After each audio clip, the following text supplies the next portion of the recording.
The borderlands were cold and quiet. Corpseman Ned Holt walked slowly through the old ruins, his boots crunching on broken stone. The sky above him was the color of ash. Dead trees stood like thin shadows on both sides of the path. The wind moved through them with a low, empty sound. Ned was not a big man. He was not loud. He did not tell jokes around the fire at night or laugh with the other soldiers at the outpost. He was the kind of man who listened more than he talked, and noticed things that other people walked past. The other soldiers at Outpost Garrow liked him well enough. They just did not fully understand him. That was fine with Ned. He had stopped needing to be understood a long time ago. He had chosen this posting himself. When Colonel Arne Briggs had looked at his file and raised an eyebrow, Ned had simply said he preferred the quiet. Briggs had stamped the paper without another word, and that had been that. Now Ned walked the borderland ruins the way he always did, slowly, carefully, eyes moving. The ruins were what remained of an old neutral zone settlement. Nobody lived there anymore. Nobody had for years. The stone walls had fallen in on themselves. The rooftops were gone. Only broken shapes remained, covered in gray moss, sinking slowly back into the earth. Most of the soldiers found the ruins uncomfortable. Too close to Drakkari territory. Too much open ground with too many shadows. They rushed through their patrol sweeps and were glad to get back to the outpost fence. Ned did not rush. He had learned early in his life that the things most worth finding were the things that made no loud noise. They waited quietly and hoped someone would stop long enough to notice them. He was moving along the eastern wall of the ruins when he heard it. He stopped walking immediately. It was a small sound. Very small. High and thin, like a thread being pulled too tight. It lasted only a moment and then stopped. Ned stood perfectly still and waited. The wind moved. The dead trees shifted. Then the sound came again, a little longer this time, and underneath it something else, a quick, shallow breathing sound, fast and frightened. Something was hurt. The two soldiers behind him were about 40 meters back on the path. Ned raised his right fist without turning around, the signal for halt, and heard their footsteps stop. Good. He did not want them crashing forward and making noise. He moved toward the sound carefully, testing each step before he put his weight down. The sound was coming from a section of collapsed wall on his left. A large piece of roof had come down years ago and leaned against the outer wall, creating a dark gap at its base. Rubble was piled around it. Some of the stones were large enough that it would take real effort to move them. Ned crouched down a meter from the gap and looked in. For a moment he saw nothing. Just shadow. Then two eyes opened in the dark. Pale gold. What? Absolutely terrified. Ned's heart gave one hard beat and then settled. He did not move. He did not make a sound. He simply looked and let the creature in the dark look back at him. It was a dragon hatchling. Very young, he could tell by the size. It was small enough that he could have tucked it under one arm. Its scales were a deep, dark blue that looked almost black in the shadow. Its right wing was bent badly, the long bones going in a direction they were not supposed to go, the thin membrane torn in two places. Along its left side a long gash ran from behind its shoulder down toward its hip, dark and wet. The hatchling was pressed into the back of the gap with its good wing pulled tight against its body, shaking. When it saw Ned looking at it, it opened its mouth and made a sharp hissing sound. Ned did not pull back. He did not reach for anything. He just sat down on the cold ground, crossed his legs, and rested his hands on his knees with his palms turned upward. The hatchling hissed again, louder. Ned said nothing. He looked slightly to the side, not directly into those pale gold eyes, the way you would not stare straight at a frightened animal, because a direct stare means threat, and he was not a threat, and he needed the hatchling to understand that before anything else could happen. He waited. The hissing slowed. The fast, shallow breathing did not slow. The hatchling was in real pain, and pain keeps the breath quick, but the aggression in the sound dropped away after a while, leaving something more honest underneath. Just fear. Just a small creature that was hurt and alone and did not know what was going to happen to it. Ned understood that feeling very well. He reached into his medical kit with one hand, moving slowly enough that every movement was visible and nothing was sudden. He took out a clean cloth and his water canteen. He poured a small amount of water onto the cloth. Then he leaned forward, set the damp cloth on the ground directly in front of the gap opening, and moved his hand back to his knee. He waited again. The hatchling stared at the cloth. It did not move for a long time. Then its head came forward an inch. Then another inch. It stretched its neck out slowly, ready to snap back at the smallest wrong movement, and touched the damp cloth with the tip of its snout. It smelled the water. Then it licked the cloth. Ned let out a breath he had not realized he was holding. The next part took time. Everything worth doing took time. Ned had never been a person who rushed healing, and he was not going to start now. He moved forward a small distance at a time, stopping whenever the hatchling pulled back, waiting until it settled again before moving again. He kept his body low. He kept his hands visible. He kept talking in a low, quiet voice, not saying anything meaningful, just letting the sound exist in the air between them, steady and unhurried, the way a calm voice can mean safety when nothing else can. Slowly the gap between them closed. When Ned was finally close enough to reach the hatchling, it was still trembling, but it did not snap at him. It watched him with those wide gold eyes and breathed fast and let him come. Ned looked at the gash on its side first. It was long but not deep enough to have reached anything vital. He cleaned it carefully with antiseptic from his kit, working in one slow direction without scrubbing. The hatchling flinched and made a low sound but did not pull away. He applied a wound seal along the full length of the gash and pressed it gently until it held. Then he turned to the wing. This was the harder thing. The break was in two of the leading support bones, the long thin bones that gave the wing its shape and direction. Without them set correctly, the membrane could not heal straight. A wing that healed wrong would never carry the hatchling into the sky. It would be grounded for the rest of its life, and for a dragon that was not a life at all. Ned did not have dragon medical equipment. He had a human field kit with human-sized splints. He took the smallest ones he had, patted them carefully along every edge with folded gauze so nothing sharp could cut into the wing membrane, and then he set the broken bones. This part hurt the hatchling. Ned knew it would, and he could not avoid it. When the bones moved into place, the hatchling made a sharp cry that cut through the cold air, and every muscle in its small body went tight. Ned kept his voice steady and low. He did not rush. He held the bones in position and began to wrap, around the splints, around the broken section, not too tight, just firm enough to hold everything still while time did its work. When the wrap was done, he ran his fingers gently along the outside of the binding, checking for pressure points, adjusting where the tension was uneven. The hatchling's breathing was still fast but slower than before. Ned sat back and looked at it. The hatchling looked back at him. Ned took out the second half of his ration bar, a dry, flat thing that tasted like pressed grain, and set it on the ground between them. He set the rest of his water canteen beside it. Then he stood up slowly, picked up his kit, and walked back toward the other soldiers. He did not look back. Behind him, after a long moment of silence, there was a small sound. The quiet, careful sound of something eating. Ned kept walking. His face was calm. His hands were steady. But somewhere behind his ribs something had shifted, the way things shift when you do a small right thing in a cold and empty place, and it turns out to matter more than you expected. She had not moved from the ridge in 3 days. Cirith lay flat against the cold stone of the high ridge, her body pressed low, her wings folded tight against her sides.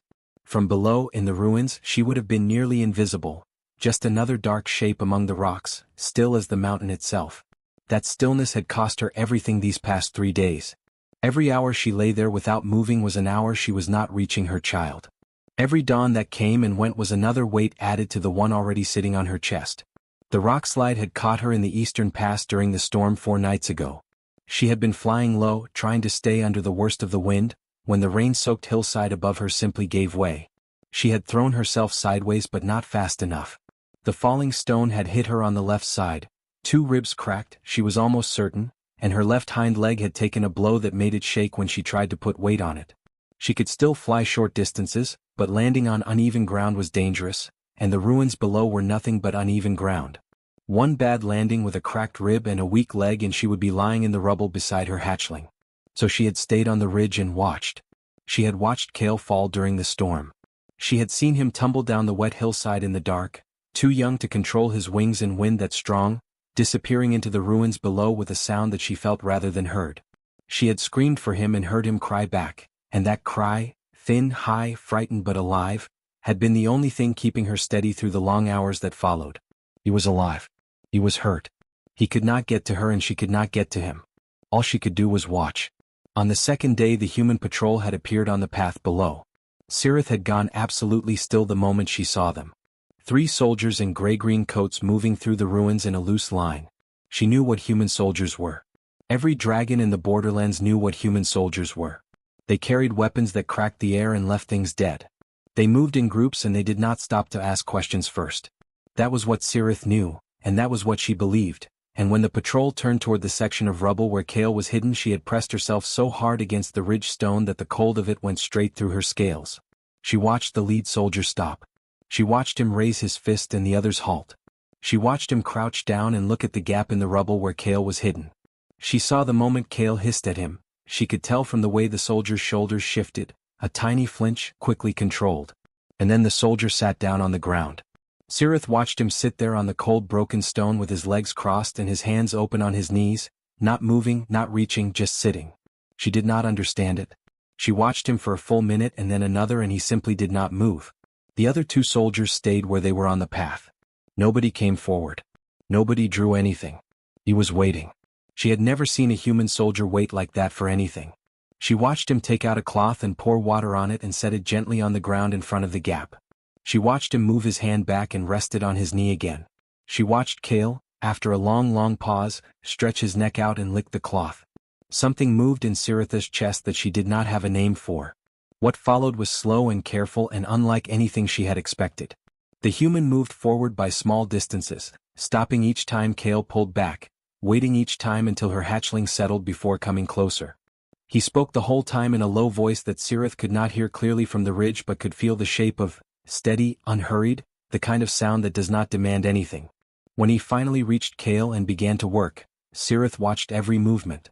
She saw him clean the wound on Kale's side. She saw him apply something to it and press it carefully until it held.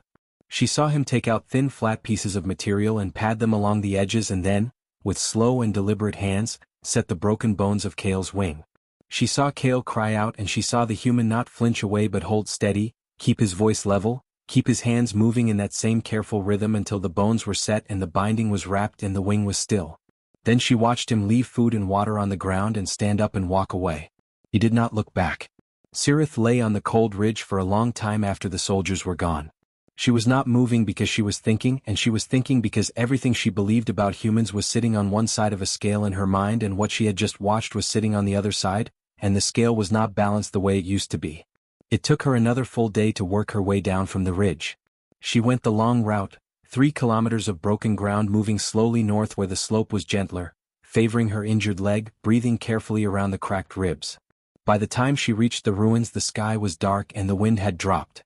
She heard Kale before she saw him, that low rumbling hum that young dragons make when they feel safe, and she followed the sound until she found him curled in the gap between the fallen roof and the wall, his wing bound in the human's strange flat wrapping, his side sealed cleanly. She pressed her snout against his head for a long time. Then she checked his wing. She had seen Drackery flame tenders bind injured wings before. She knew what a proper binding looked like. What the human had done was not the same method. The materials were different, the technique was different, but the result was right. The bones were held in correct position. The wrap had good tension without cutting the membrane. It was done well. Better than well, for someone who had clearly never done it before with a creature of Kale's kind. Cirith spent 6 days in the ruins with Kale. She kept him still, kept him fed, watched the wound on his side close cleanly with no sign of infection. On the 4th day he was moving short distances on his own. On the 6th day he was attempting small hops that he clearly believed were flying. During those 6 days she thought about the human. She had caught his scent clearly during those moments in the ruins, something specific and individual, the way all living things carry their own particular smell beneath the surface smells of their work and their surroundings. She had memorized it without deciding to. It had simply happened the way important things sometimes happen, without asking permission first. On the 7th day she followed it. She tracked the scent north to the human outpost, a fenced cluster of low buildings at the edge of the borderland scrub. She stayed in the treeline and she watched. She watched for 3 days. She watched the human she now thought of simply as the quiet one move through his days at the outpost.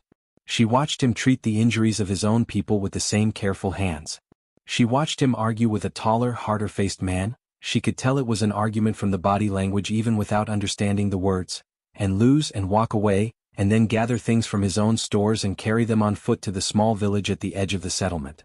She watched him free a bird from wire netting on the perimeter fence, working the wire loose with patient fingers, holding the bird gently in his cupped hands until it stopped panicking, and then opening his hands and letting it go. She watched him sit alone at night outside his building, reading, saying nothing. On the 10th night Cirith made her decision. She waited until the deepest part of the night when the outpost was quiet and the one soldier on watch was looking outward toward the open ground rather than inward at the buildings. She moved without sound across the open space. She was large but she had learned long ago how to carry her size quietly when she needed to. She reached the door of the small building where the quiet one slept, and she set Kale's first shed scale on the ground in front of it. It was a small scale, pale gold, perfectly formed. Among the Dracari it carried one meaning and one meaning only. It meant, you held a life in your hands and you chose to protect it, and I will not forget that, and neither will my clan, and neither will my kind. Then she turned and crossed back to the dark and waited. At first light the door opened. Ned stepped out, looked down and stopped. He crouched and picked up the scale with both hands. He turned it slowly in the early light, watching the pale gold surface catch and shift. His expression was quiet and wondering, not afraid, not confused, just open in the way that some faces can be open when they encounter something they do not fully understand but recognize as important. He held it for a long moment. Then he took it inside. Cirith watched from the trees with her cracked ribs and her tired legs and something in her chest that felt, for the first time in a long time, like the beginning of something rather than the end. Dragons do not write things down. They never needed to. They had something older than writing, older than books, older than any system humans had ever built to carry knowledge from one place to another. They had voice. They had memory. They had the long tradition of throat speech, the passing of important things from one dragon to the next, clan to clan, ridge to ridge, across distances that would take a human traveler weeks to cover on foot. When Cirith spoke, it traveled fast. She did not exaggerate. That was not her way. She stood before the elder gathering of the borderland clans on the wide flat rock above the eastern valley and she told them exactly what she had seen. No extra words. No dramatic color added to make the story bigger than it was. Just the plain truth in the plainest language she had. A human soldier. Small. Quiet. Sitting on cold ground with open hands. A broken hatchling in a dark gap in the ruins. 40 minutes of patience. 2 bones set. A wound sealed. Food and water left behind. A back that did not look back when it walked away. She showed them Kale. He glided in from the left on his healed wing, landed a little too hard because he was still young and still learning, stumbled 2 steps, and then stood up straight with the particular dignity of a young creature pretending it meant to do that. His wing opened and closed cleanly. The bones had set straight. The membrane had healed without tightening. The gathering was silent for a long time after that. Dragons are not quick to change their minds. They are old creatures and old creatures do not shift easily. They have seen too many things that looked like one thing and turned out to be another. They are careful with their trust the way a creature is careful with something that has been broken before and mended and broken again. But they were also practical. And the borderlands were hard and injuries happened, and there was a human at the outpost to the north who had set a hatchling's broken wing and asked for nothing in return. They would watch first. That was agreed. They would watch, and if what Cirith said was true, then perhaps 1 or 2 of the injured ones might go to the fence. Just to see. The first one came 17 days after the gathering. Ned was sitting outside the outpost medical room in the early evening, writing notes in the margin of his anatomy book, when his fellow medic Iris Dodd opened the door behind him and said in a very careful voice, "Ned, there is something at the fence." Iris was a practical woman. She had been a medic for 9 years and she did not panic easily. But her voice had a particular quality to it that made Ned close his book immediately and stand up. He walked to the perimeter fence and stopped. On the other side, about 4 meters back from the wire, stood a young male dragon. He was perhaps 3 years old, adolescent by dragon measure, already larger than a horse but not yet carrying the full weight of an adult. His scales were a dark rust color like old iron. He was standing very still and looking directly at Ned with amber eyes that were in pain. His left shoulder had a wound on it the size of a large hand. Even from the fence Ned could see it was wrong. The edges were dark. The tissue around it had swollen in a way that meant only one thing. Septic. The infection had been building for days, maybe longer. Ned looked at the dragon. The dragon looked at Ned. Ned turned to Iris. "Get me the broad-spectrum kit, the deep flush syringe and the large wound packing. And the longest pair of gloves we have." Iris did not ask questions. She went. Behind him, Ned heard the door of Colonel Briggs' office open. "Halt." The colonel's voice was flat and hard. "Step away from the fence." Ned did not step away. "Sir, he has a septic wound. If it's not treated he will be dead in 2 or 3 days. That is not our concern." Ned turned and looked at his commanding officer with the same calm expression he always carried. "With respect, sir, a living creature in pain is always my concern. That is what the medical oath means." Briggs stared at him. His jaw was tight. He was a man who had spent 20 years in the military and had strong opinions about protocol and boundaries and the correct way to handle situations that fell outside normal parameters. This situation fell very far outside normal parameters. "Halt." "I'm going, sir." Ned picked up the kit that Iris had brought and walked to the fence gate. Briggs did not stop him. He stood in his doorway and watched with the expression of a man who was not sure if he was witnessing something brave or something completely insane, and could not yet tell which one would cause him more paperwork. The young dragon, the soldiers would later start calling him Corvin, after the black-winged birds of the eastern cliffs, because of the dark rust color of him in low light, watched Ned come through the gate and approach. He did not move back. He lowered his head slightly, which Ned had learned from Kale meant something close to paying attention. Ned stopped 2 meters away and crouched down. Same as always. Low body. Open hands. Eyes slightly to the side. He let Corvin look at him for a full 2 minutes before he moved any closer. Then he stood slowly and approached from the side rather than straight on, because straight on means challenge and he was not a challenge. The wound was worse up close. The smell told him everything: deep infection, tissue breaking down beneath the surface. Ned worked fast but carefully, flushing the wound thoroughly with the deep flush syringe, clearing out what had built up inside, packing it with antibiotic dressing and sealing the surface. Corvin made a low sound during the flush that vibrated in Ned's chest like a struck bell, but he held still. Completely still. As if he had already decided before coming that he was going to let this happen. When Ned was done, he sat back and looked at the wound. Clean. Properly packed. It would need checking in 2 days. Corvin turned his head and looked at the sealed wound. Then he looked at Ned. Then he made a short, low sound and walked back toward the treeline at an angle that somehow communicated, to anyone watching, a kind of careful dignity. Iris was standing just inside the fence gate with her notepad already open. "What was the approximate body weight?" she asked. "Estimate around 800 kilograms, Ned said, pulling off his gloves. "And the dose you used was scaled how?" "Roughly 20 times human adult dose for the flush. Probably need to go higher next time. I'll recalculate tonight." Iris wrote it down without comment. That was one of the things Ned valued most about her. She did not waste time on reactions when there was work to be done. She just wrote things down and asked the next question. The next one came 4 days later.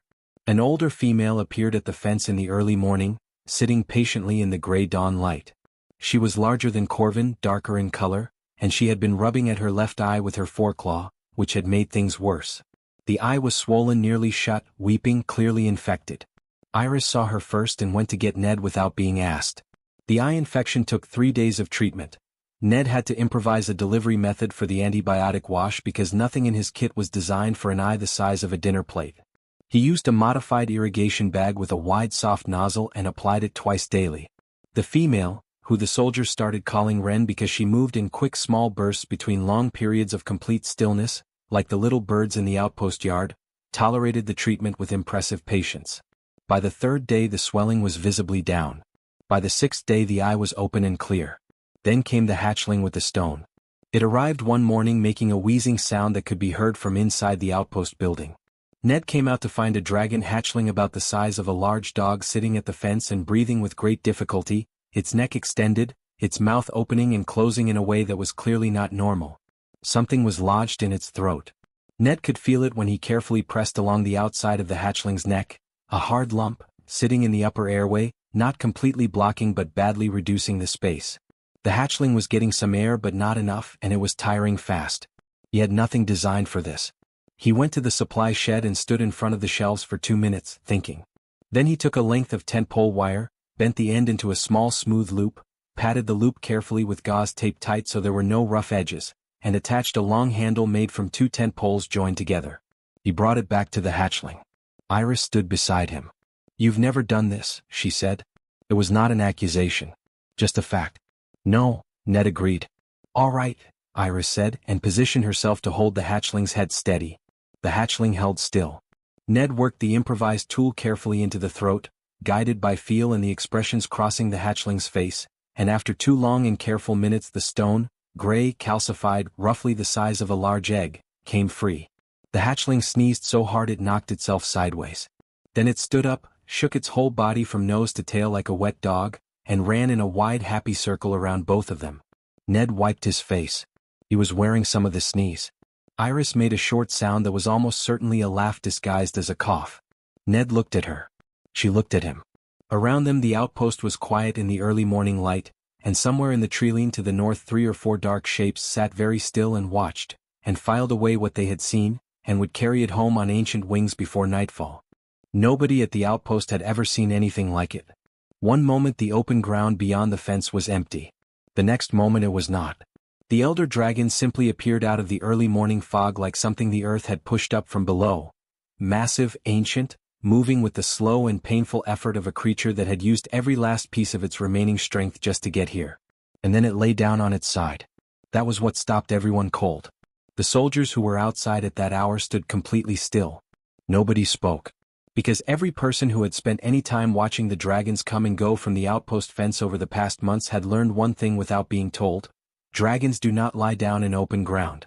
Not in front of other creatures. Not willingly. A dragon lying on its side in the open was a dragon that had no other choice left. Ned was inside writing his morning notes when Iris opened the door. She did not say anything dramatic.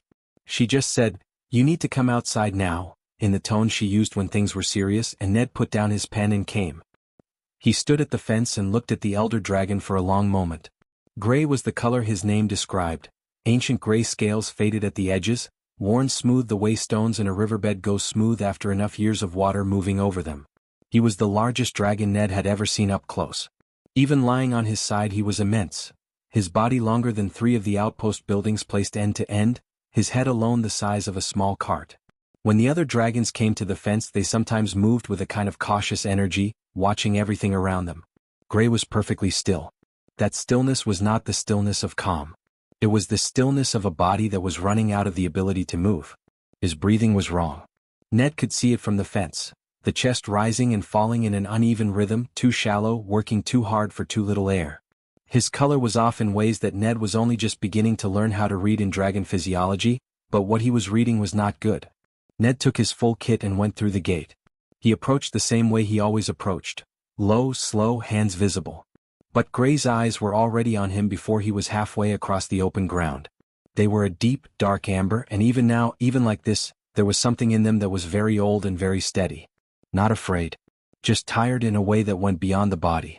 Ned crouched beside the elder dragon's head and began his assessment. The examination took a long time and told him things he did not want to know. The injury was internal, deep in the chest cavity, not visible from the surface. Something was bleeding slowly inside. He could feel the wrongness of it when he pressed carefully along the lower chest wall.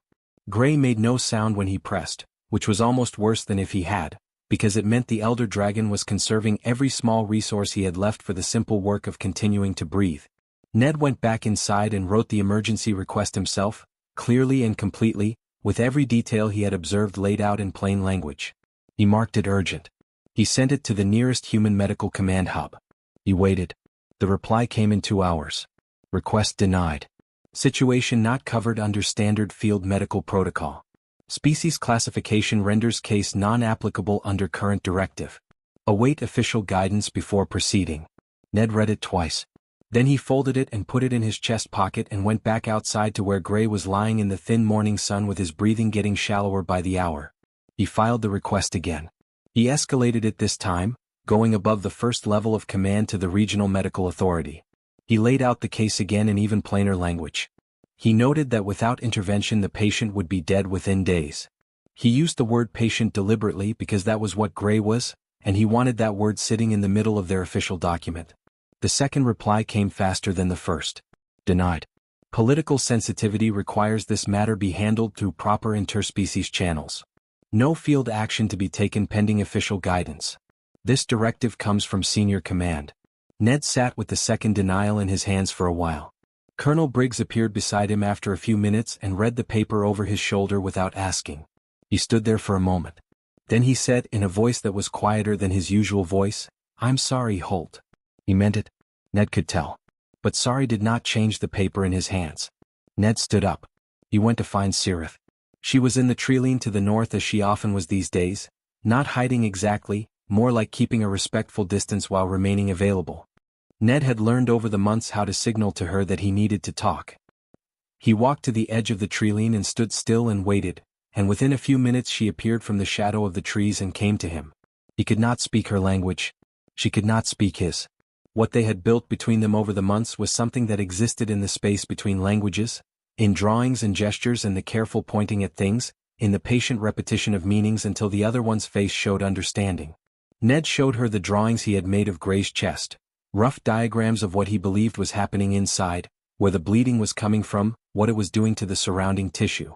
He showed her the tools he had in his kit, laid out on the ground between them. He held his hands open and level. The gesture she had learned meant "I cannot do this alone."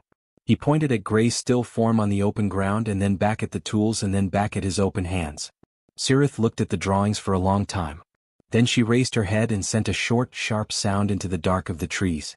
It was not loud, but it carried in a way that ordinary sound does not carry, the way certain frequencies move through solid things. Ned waited. Vreth arrived before the stars came out. She was old, nearly as old as Gray himself, Ned thought, judging by the wear on her scales and the deep steadiness in her eyes. She was a Dracari flametender, which was the closest thing the dragon clans had to what Ned was. A healer, a keeper of medical knowledge passed down through generations of careful practice. She looked at Ned the way a person looks at something unexpected. Not hostile, not welcoming, just carefully evaluating. Taking his measure. Ned laid out all his tools on the ground between them and stepped back. Vreth looked at each one. She touched several of them with the tip of one careful claw. Then she brought out her own, dried compound materials wrapped in broad leaves, instruments of carved bone and shaped stone, a small clay vessel that she opened carefully and from which came a smell that was sharp and medicinal and unlike anything in Ned's kit. They stood on opposite sides of Gray's still form and looked at each other. Neither of them shared a word of the other's language. What they had was the universal language of healers everywhere, the ability to read what another pair of experienced hands was doing and understand the intention behind it. Ned pointed at the area of concern on Gray's chest. Vreth pressed her own careful touch along the same area from the opposite side and made a low sound that meant she had found what he was pointing at. Then they began. Vreth worked with her heated instruments in ways that Ned watched carefully and began to understand. Precise controlled heat applied to specific points, causing the tissue beneath to respond in ways that his surgical tools alone could not achieve. Ned worked with his own instruments locating and addressing what the heat was being directed toward, monitoring, adjusting, managing Gray's pain with the strongest compounds in his kit scaled as carefully as he could estimate. Iris sat beside Ned the entire night. She had not been asked to stay. She had simply stayed. She passed instruments when he needed them, kept records of everything by lamplight, watched Vretha's techniques with focused eyes and wrote what she could in the margins of her notepad. The night was very long. There were 2 moments when Gray's breathing changed in ways that made everyone go still and hold their own breath. Both times Ned and Vreth moved at the same moment toward the same place without discussing it, adjusting from opposite sides, and both times the breathing steadied again. At some point deep in the night Vreth looked across at Ned and made a short sound. He did not know the word. But the meaning was in her eyes clearly enough. "Stay with me, we are not finished yet." He stayed. At first light the quality of Gray's breathing changed. It deepened. It evened out. The wrong short rhythm that had been there since the beginning smoothed itself into something slower and stronger, and the color around his eyes shifted in a way that Ned had learned meant the body was no longer spending everything it had just to keep going. Ned sat back on his heels and pressed his hands flat on his knees and let out a breath that felt like it had been held for the entire night. Vreth sat back on the other side. They looked at each other across the great still form of the elder dragon in the gray early light. Ned stood up and went inside. He came back with 2 cups of strong tea. He held one out to Vreth. She looked at it carefully, smelled it with a long slow breath, and then drank it in one motion with the expression of someone who had decided to trust a thing completely and was not going to do it halfway. Around them the outpost was waking up. Somewhere a bird was making noise in the fence netting. The fog was lifting off the open ground. Gray's chest rose and fell in long, steady movements. Ned drank his tea and said nothing. Some things did not need words. Leonard Pace was a man who believed in order. Not in a cruel way. Not in the way of someone who used rules to hurt people. He believed in order the way a person believes in a thing that has always worked for them, quietly, completely, without much examination. He had spent 15 years in the Interspecies Relations Office moving carefully through the world, filing the right papers, attending the right meetings, saying the right words in the right rooms. He was good at his work. He took pride in that. He had a clean desk and an organized filing system and he had never once been late to a meeting in 15 years. He arrived at Outpost Garrow on a gray Tuesday morning in a military transport vehicle with 2 assistants and a sealed order from senior command and the quiet confidence of a man who expected to be home by Friday. The report that had reached the capital was straightforward enough on paper. A frontier corpsman, low-ranking, no special authority, had established an unofficial medical operation treating Dracari nationals on the borderland perimeter. No clearance. No protocol. No sanction from any recognized body on either side. The operation had been running for months and had grown beyond what anyone had initially understood. Senior command wanted it closed before it created political complications that were above a corpsman's pay grade to handle. Pace had been sent to close it cleanly and quietly. He was good at clean and quiet. He met Ned in Colonel Briggs' office. The corpsman was smaller than Pace had expected. Quiet-looking. He sat across the desk in a plain uniform with his hands resting loosely in his lap and listened to the full reading of the sealed order without moving or interrupting. Pace had delivered difficult orders before and he knew the range of reactions. Argument, emotion, appeals to fairness, the occasional raised voice. He was prepared for any of those things. Ned just listened. When Pace finished reading, he set the order on the desk and folded his hands over it in the professional way he had of signaling that the formal part was complete and now they could talk practically. I understand this is difficult, Pace said. The work you have done here is not without merit. But these decisions need to go through proper channels. Interspecies contact of this nature requires oversight, official sanction, structured frameworks. Can I ask you one question? Ned said. His voice was the same as it had been since Pace walked in, calm, quiet, carrying no heat. Pace nodded. Of course. If a child was bleeding in front of you, Ned said, would you check what species it was before you helped it? The room went very still. Pace opened his mouth. Then he closed it. The question had arrived in a place inside him that his 15 years of careful professional training did not quite cover. He was still looking for the right response when Iris opened the office door and leaned in.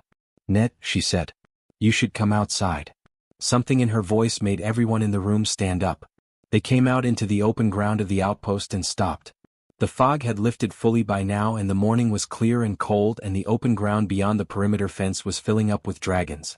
They came from the treeline and from the ridgeline and from the gray sky above, dropping down with the quiet efficiency of creatures who knew exactly where they were going. They did not rush. They did not make aggressive sounds. They simply arrived and arranged themselves in a wide, calm arc facing the outpost, and then they were still. Pace stood on the outpost side of the fence and looked out at them. He had seen dragons before, at distance, in official settings, once at a formal interspecies summit where two elder Drakri representatives had sat on the far side of a very long table while diplomats on both sides spoke carefully prepared words at each other. That had felt like looking at something through thick glass. This was nothing like that. These dragons were close enough that Pace could see the individual scales catching the morning light. He could see the different sizes and ages, enormous elders with the worn patience of centuries in their eyes, mid-sized adults carrying themselves with quiet authority, younger ones sitting back slightly but watching everything.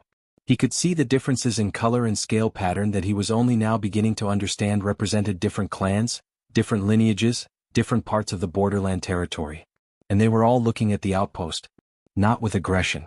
That was the thing that Pace's training kept trying to categorize and kept failing to. There was no threat display in any of them.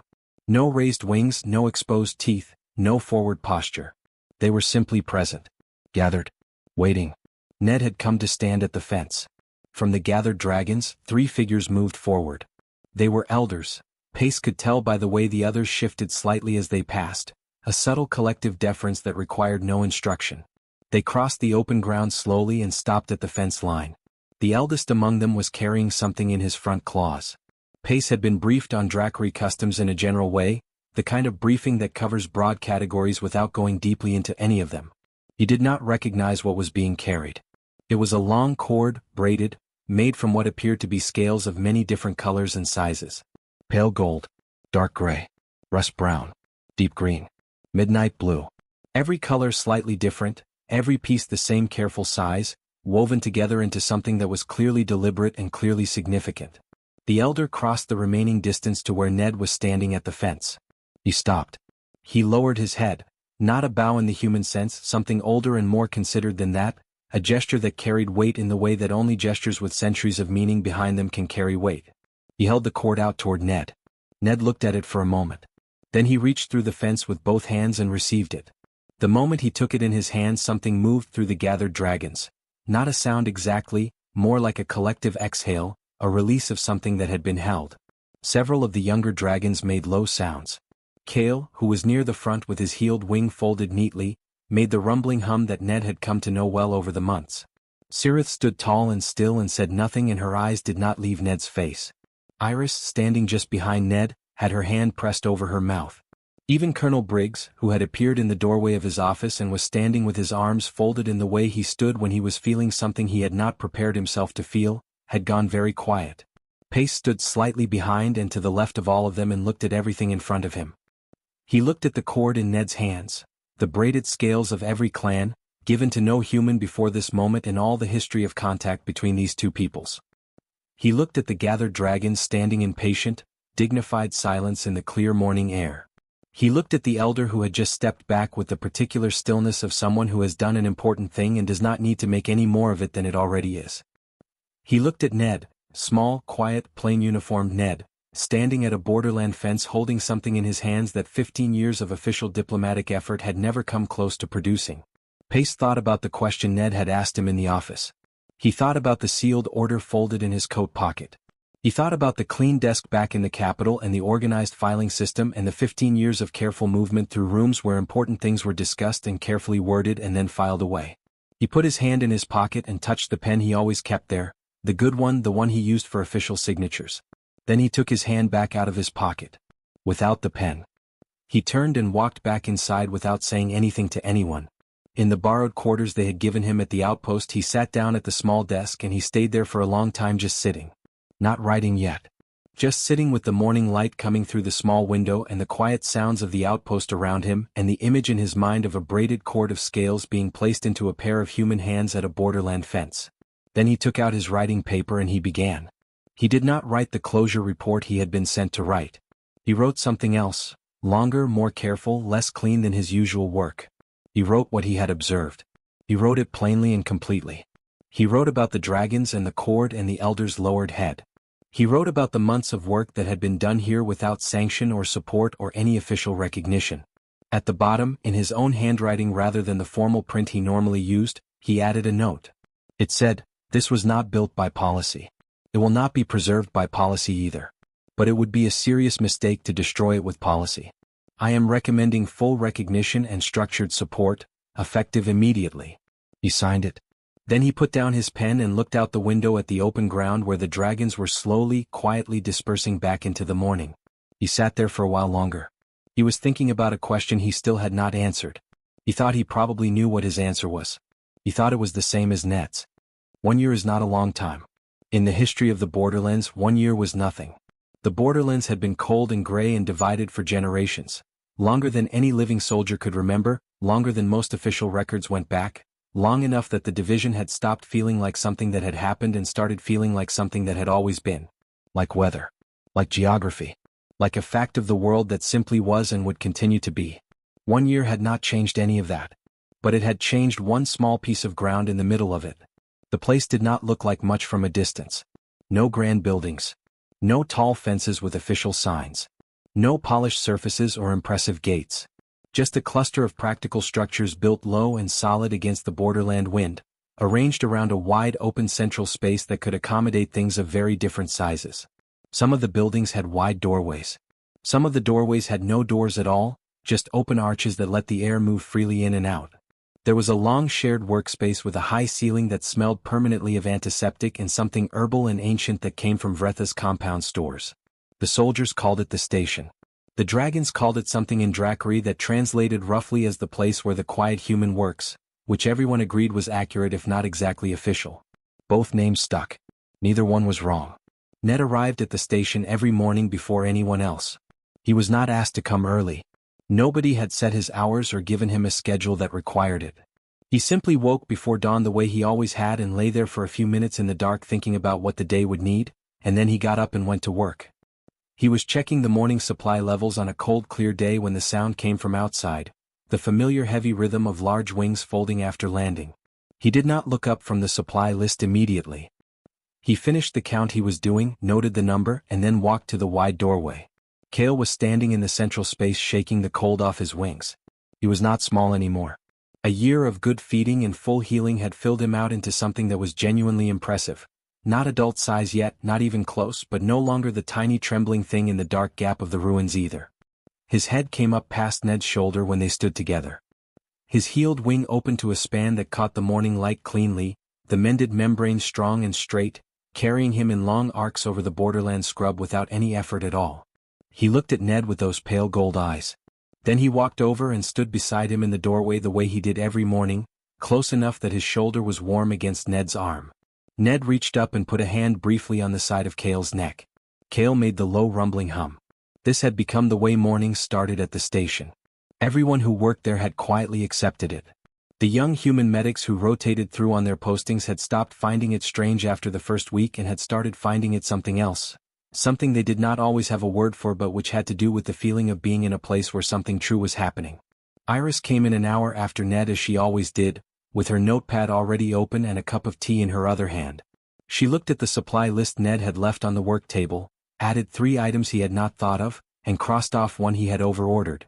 Then she went to the large workspace where a young Drackery flame tender named Sable, dark-scaled, quick-minded, full of questions, was already waiting with a case that had come in the previous evening. The case was a mid-sized dragon with a leg injury that had been healing wrong for several weeks before anyone brought it in.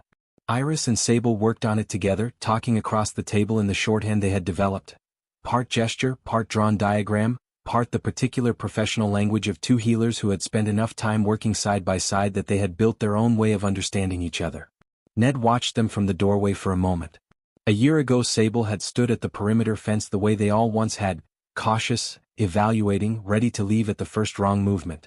Now she stood in the workspace of the station with her instruments laid out in a neat row and an expression of focused concentration that looked exactly like Iris's expression of focused concentration. And Ned thought that this precise thing, was something that no treaty had ever produced and no diplomat had ever planned for. 2 healers. Different in almost every way. Standing side by side over a patient. He went back to work. The young human medics who rotated through the station came and went every few months, and every single one of them left different from how they arrived. They came with their textbooks and their training and their confidence in the knowledge they had built, and they left with all their textbook margins filled with handwritten notes and a tendency to pause before assuming they fully understood something.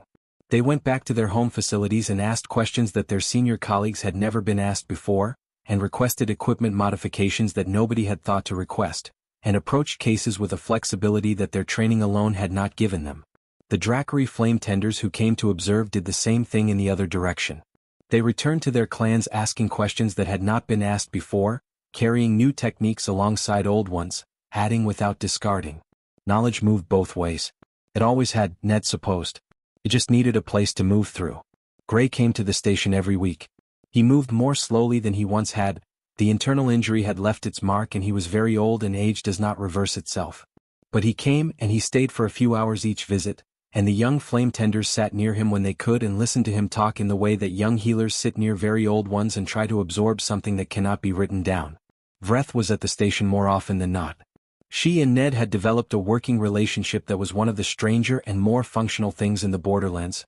2 healers with no common language and an almost complete ability to understand each other in a medical context. They disagreed sometimes.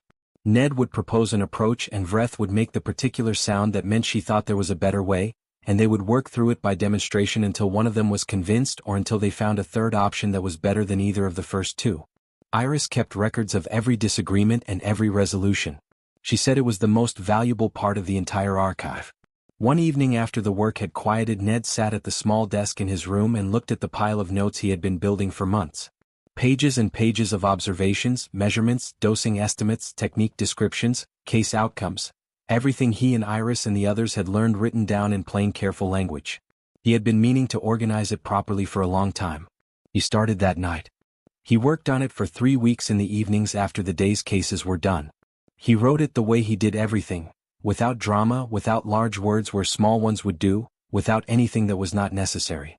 He wrote it for someone who had never done this before and needed to know what to do when there was no time to ask for help. He called it cross-species emergency care, first principles. He wrote the opening line last. He sat for a while looking at the blank space at the top of the first page. He thought about everything that had happened in the year behind him. He thought about a cold ruin and a dark gap in a wall and a small creature with pale gold eyes and a broken wing. He thought about Sirith on the ridge. He thought about Vreth across a lantern in the long night. He thought about Leonard Pace standing at the fence looking at a braided cord of scales with his pen still in his pocket. He wrote, "When someone is hurt, you help them. Everything else is secondary." Then he put down his pen and went to bed.